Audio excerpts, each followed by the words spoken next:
अस्सलाम वालेकुम स्टूडेंट्स, कैसे हैं आप सब लोग। उम्मीद कर रहे हैं आप सब लोग ठीक होंगे, खैरियत से होंगे।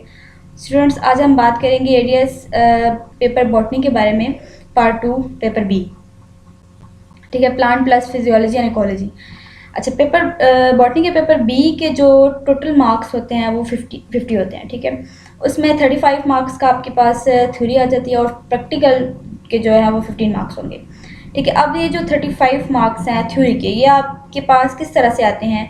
अच्छा, मेनली इन 35 मार्क्स को किस तरह वो डिवाइड करते हैं। सब्जेक्टिव पार्ट जो होता है वो 70% का आपके पास होगा और ऑब्जेक्टिव पार्ट जो है वो 30% होगा।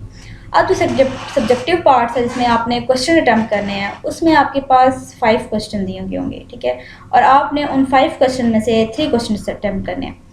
अब आपने वो जो 3 क्वेश्चन हैं, जो 5 क्वेश्चन है, वो आपके पास किस तरह से दिए गए होंगे।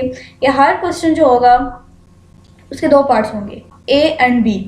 ठीक है, और हर एक जो क्वेश्चन होगा उसके 7 मार्क्स होंगे। ये नहीं कि ए और बी पार्ट के 7 मार्क्स होंगे, नहीं, पूरा जो क्वेश्चन होगा आपके पास उसके 7 मार्क्स होंगे।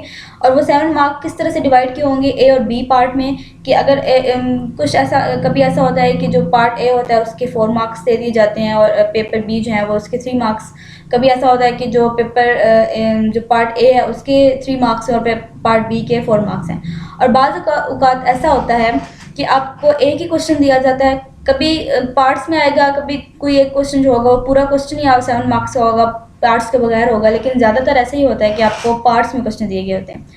एक और बात बहुत ही इंपॉर्टेंट मैं आपको बताते चलूँ, अक्सर स्टूडेंट्स बहुत ज़्यादा ही गलती करते हैं जिनको अवेयरनेस नहीं होती।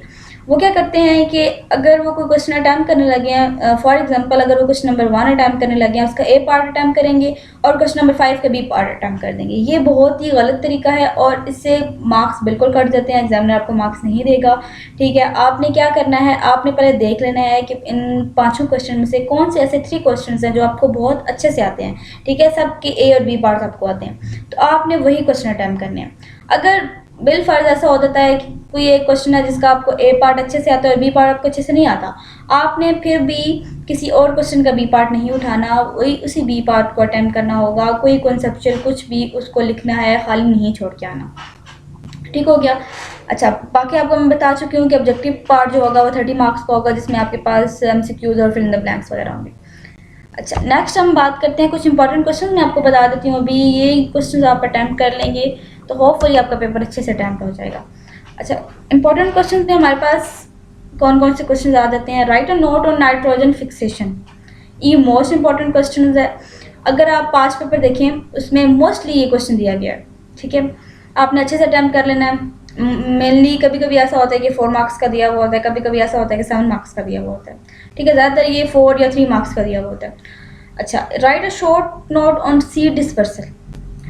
ठीक है, ये भी बहुत इंपॉर्टेंट क्वेश्चन है। अच्छा, एक और बात आपको मैं बताती चलूँ कि टू द पॉइंट बात लिखनी है। ठीक है, बहुत ज़्यादा गप्पे भी नहीं छोड़नी होती कि शीट्स जो है वो भरते जाओ, अभी शीट्स को देख के एग्जामिनर मार्क्स दे देगा, ऐसा नहीं होता।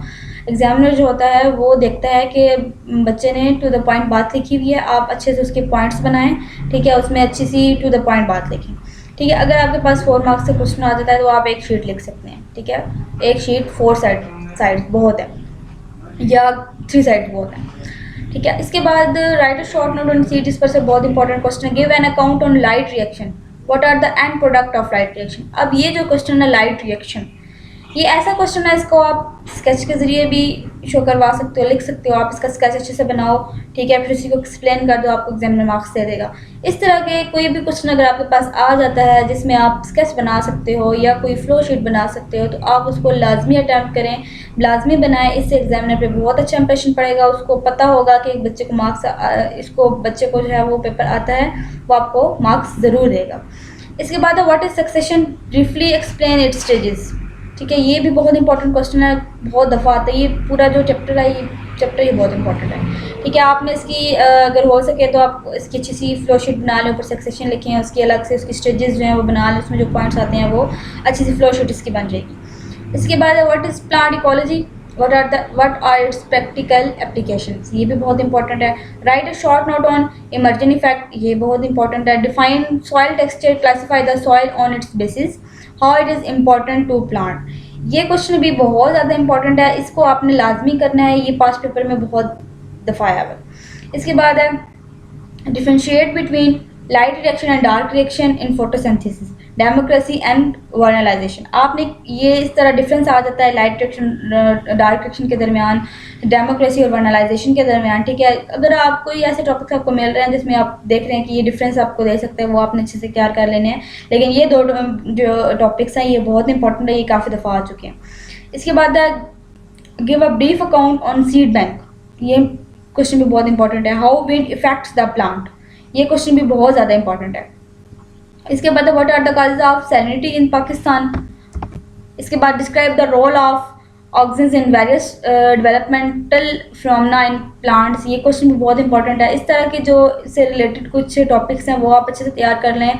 इस तरह के जितने भी आपके पास ऑक्सीजन हो गए, इसके अलावा जितने भी आपके पास आते हैं वो उनके रोल्स आप स्पेशली अच्छी तरह से याद कर लें। इसके बाद देखें अब ये सॉइल से रिलेटेड और क्वेश्चन आ गया, what is soil organic matter and its important, ये बहुत इंपॉर्टेंट है। इसके बाद what is respiration, discuss its efficiency as an energy releasing process. ठीक है, इसको आप बहुत अच्छे से अटेम्प्ट कर सकते हैं, ये आपने क्वेश्चन नहीं छोड़ना बिल्कुल भी। इस तरह पीछे जो आपको डार्क रिएक्शन और लाइट रिएक्शन वाला क्वेश्चन है वो बहुत इंपॉर्टेंट है। इन ऐसे क्वेश्चन के आने के बहुत चांसेस होते हैं। इसके बाद water potential and osmotic potential, इसमें डिफरेंस आ सकता है। Soil texture and soil structure, इसमें डिफरेंस आ सकता है। अब देखें सॉइल से रिलेटेड 3 क्वेश्चन ऐसे हैं जो इंपॉर्टेंट है, जो पास्ट पेपर में भी आ चुके हैं। ठीक है, आप देखें सॉइल ऑर्गेनिक मैटर और इसकी importance, soil structure and soil texture. इस तरह पीछे जैसे मैंने आपको दिखाया था कि डिफाइन सॉइल टेक्सचर और इसकी सॉइल की बेसिस और इसकी इंपॉर्टेंस प्लांट के अंदर। ठीक है, इसके बाद next step explain the coefficient tension theory of ascent of water in plant, what objections were raised on it. ये क्वेश्चन ऐसा है कि एग्जामिनर बहुत कम चांसेस है कि आपको पेपर में ना दे। ठीक है, इसके बाद है write a note on nastic movements, ये भी बहुत इंपॉर्टेंट है, ये एग्जामिनर मोस्टली देता होता है। ठीक है, ये 4 मार्क्स का 3 मार्क्स का आ जाता है आपके पास। इसके बाद what is importance of light water and temperature for plant growth and distribution. इसके बाद write a note on buffers and their biological significance, ये क्वेश्चन भी बहुत ज़्यादा इंपॉर्टेंट है, ये आप लाजमी करिएगा। इसके बाद what is the importance of participation to plant, also give the names of their type. ठीक है, ये क्वेश्चन भी बहुत इंपॉर्टेंट है। इसके बाद give a brief account of Krebs cycle, illustrate with the help of sketch. अब देखें यहाँ पे एग्जामिनर ने खुद ही बोल दिया है कि इसको आप स्केच की मदद से इलिस्ट्रेट करें। ठीक है, तो आपने ये वाला क्वेश्चन लाजमी तैयार करके जाना है। क्रैब साइकिल हो गया, इसके बाद लाइट रिएक्शन हो गया, डार्क रिएक्शन हो गया, इसके बाद एक और पीछे वाटर साइकिल आया वो हो गया। ठीक है, ये आपने लाजमी तैयार करके जाने हैं, इनमें से आपके पास ज़रूर आएगा। इसके बाद है write a note on ecological pyramids, बहुत इंपॉर्टेंट है। ड्रॉ वाटर साइकिल, देखें ये वाटर साइकिल, क्रैब साइकिल, ये किस तरह के साइकिल्स आ जाते हैं, रिएक्शन, लाइट रिएक्शन, रिस्पायरेशन के लिहाज से जितने भी क्वेश्चन आ जाते हैं वो आपने अच्छे से अटेम्प्ट करने हैं। इसके बाद what are colloids, describe their nature and biological function. इसके बाद write note on climax vegetation, method of seed dispersal, mostly important है, मोस्टली आता होता है 3 या 4 मार्क्स का। इसके बाद describe different steps involve in Calvin cycle. अब देखें कैल्विन साइकिल भी आ गया, ये भी बहुत मोस्ट इंपॉर्टेंट है। इसके स्टेप्स अगर आपको पूछ रहा है तो आपने कैल्विन साइकिल को थोड़ा सा एक्सप्लेन करने, कैल्विन साइकिल है क्या, फिर इसके डिफरेंट स्टेप्स को थोड़ा थोड़ा करके एक्सप्लेन करके आपने 4 मार्क्स या 3 मार्क्स का जिस तरह भी आता है उसको आपने अच्छे से अटैम्प्ट कर लेना है। इसके बाद what is plant succession, describe 0 year in detail. अब देखें सक्सेशन का मैंने आपको पीछे भी बताया था, वो पूरा टॉपिक भी दे सकते हैं आपको सक्सेशन का, और इसके आगे से आप स्टेजेस लिख दें, या कोई एक प्लांट सक्सेशन की डेफिनेशन दे देगा और कहेगा कि कोई इसकी एक स्टेज जो है उसको डिटेल से बता दें। इसके बाद व्हाट इज लोकल वेजिटेशन, ये भी बहुत इंपॉर्टेंट है। Define transpiration, describe mechanism of opening and closing of stomata and their role in transpiration.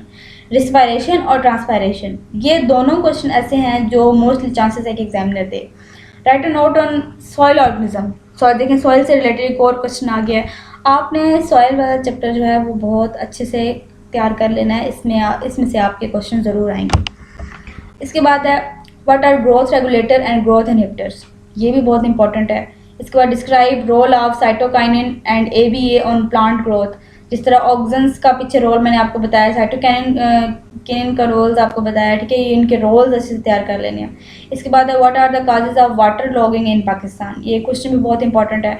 Draw water cycle, ये फिर दोबारा मैंने आपको यहाँ पे बता दिया, ये वाटर साइकिल आपने लाजमी करना है, ये क्वेश्चन बहुत ज़्यादा इंपॉर्टेंट है। अच्छा, थैंक्स फॉर वॉचिंग। अगर आपको हमारी वीडियो अच्छी लगी तो इसको लाइक कर दें और चैनल को सब्सक्राइब भी कर दें और बेल आइकन को लाजमी प्रेस कीजिएगा ताकि हर न्यू आने वाली वीडियो आपको सबसे पहले मिल सके। दुआ में याद रखिएगा। अल्लाह हाफिज़। इसके बाद एक और बात, अगर आपको किसी किस्म का कोई भी पेपर के हवाले से कुछ मटेरियल चाहिए हो तो आप कमेंट बॉक्स में हमसे रब्ता कर सकते हैं। इसके बाद हमारी जो वेबसाइट्स हैं इनको आप विज़िट करें, इसके बाद चैनल विज़िट करें। Thank you so much. अल्लाह हाफिज़।